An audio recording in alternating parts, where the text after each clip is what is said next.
नमस्कार, कशा आहात सगळे? मी प्राची आजच्या व्लॉगमध्ये तुमचं मनापासून स्वागत करते। आज आहे होळी। तुम्हा सर्वांना होळीच्या खूप खूप शुभेच्छा। होळी हा रंगांचा सण आहे। या दिवशी सर्व लोक आपले जुने राग रोष विसरून एकमेकांना रंग गुलाल लावतात। लहान मुले आणि तरुणांमध्ये या दिवसाची जास्त उत्सुकता असते। फाल्गुन महिन्याच्या पौर्णिमेला हा सण साजरा केला जातो। ह्या सणाविषयी अनेक कथा जोडलेल्या आहेत। होळीच्या दिवशी रात्री होळी जाळली जाते। यामागे दोन कारण आहेत। पहिलं पौराणिक कारण म्हणजे राजा हिरण्यकश्यप हा स्वतःला देव समजत असे, पण त्याचा मुलगा प्रल्हाद हा विष्णू भक्त होता। राजाने भक्त प्रल्हादला विष्णू भक्ती करण्यापासून थांबवण्याचा प्रयत्न केला, पण प्रल्हादने नकार दिल्यानंतर राजाने त्याला मारण्याचा प्रयत्न केला। शेवटी राजाने प्रल्हादला मारण्यासाठी बहीण होलिकाची मदत घेतली। होलिकाला अग्नीत न जळण्याचे वरदान प्राप्त होते। राजाच्या सांगण्यावरून प्रल्हादला आपल्या मांडीवर बसवून अग्नीत प्रवेश केला, परंतु विष्णूच्या कृपेने भक्त प्रल्हाद वाचले आणि होलिका भस्म झाली। या कथेमधून हा संकेत मिळतो की वाईटावर चांगल्याचा विजय होतोच। आजतागायत फाल्गुन पौर्णिमेला होळी जाळली जाते आणि दुसऱ्या दिवशी रंगपंचमी साजरी केली जाते। हा एक रंगाचा सण आहे। या सणाची लहान मुले आतुरतेने वाट पाहत असतात। या सणामुळे घरात अतिशय आनंदाचे वातावरण असते। फाल्गुन शुद्ध पौर्णिमा म्हणजेच होळी पौर्णिमा। होळीचं दुसरं नाव म्हणजे उताशनी पौर्णिमा। होळी हा सण शहरात तसेच खेड्यापाड्यातून मोठ्या आनंद आणि उत्साहाने साजरा केला जातो। होळी आली की होळीसाठी लाकडं गवऱ्या गोळा करणारी पोरं गल्ली गल्लीतून गात सुटतात।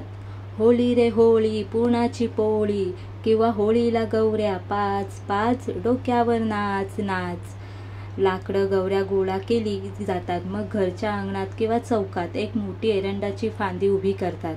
त्याच्या भोवती लाकडं गवऱ्या रचतात। संध्याकाळ झाली की होळी पेटवतात। सवासिणी, मुलं मुली, मोठी माणसं सर्वजण ह्या होळीची पूजा करतात। होळीला पुरणपोळीचा नैवेद्य दाखवतात। जे जुनं आहे, कालबाह्य आहे, अमंगल आहे त्या सर्वांचा जाळून नाश करायचा। नव्याचा, चांगल्याचा, उदात्तेचा स्वीकार करायचा, हाच होळीचा खरा संदेश आहे। आणि होळीचं दुसरं वैज्ञानिक कारण म्हणजे होळी हा सण म्हणजे वसंत ऋतूचा प्रारंभ। हिवाळा संपून उन्हाळ्याची चाहूल लागण्याचा वेळ, निसर्गाचे चक्र शांततेकडून दाहकतेकडे जाण्याचा काळ। थंडीच्या दिवसात आपले शरीर हे सुस्त झालेले असते, यामुळे शारीरिक थकवा आल्यासारखे वाटत असते। वसंत ऋतूमुळे वातावरणात हळूहळू उष्णता वाढण्यास सुरुवात होते। होळी दहनामुळे प्रज्वलित झालेला अग्नी माणसाच्या शरीराला उष्णता प्रदान करत असतो। थंडीमुळे सुस्त झालेल्या शरीराला ऊर्जा मिळण्यास मदत होते। निसर्गातील हा बदल माणसाने स्वीकारावा यासाठी होळी साजरी केली जाते।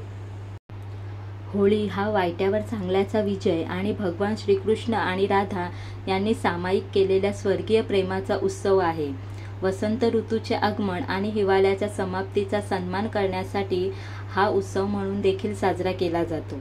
हिंदू पौराणिक कथानुसार राधा अत्यंत गोरी होती आणि भगवान श्रीकृष्णाचा रंग गडद होता। त्यांच्या त्वचेच्या वेगवेगळ्या टोनमुळे राधा आपल्याला स्वीकारेल की नाही याची चिंता कृष्णाला अनेकदा सतावत असे आणि त्याने यशोदा आईकडे तक्रारही केली। यशोदाने एकदा गमतीने सुचवले होते की कृष्णाने कोणतेही मतभेद लपवण्यासाठी राधाच्या चेहऱ्याला वेगळा रंग द्यावा। कृष्णाने आईच्या सल्ल्याप्रमाणे केले आणि राधाच्या चेहऱ्यावर डाग लावण्यासाठी गुलालाचा वापर केला आणि अशा प्रकारे होळीच्या उत्सवाला सुरुवात झाली।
होय महाराजा.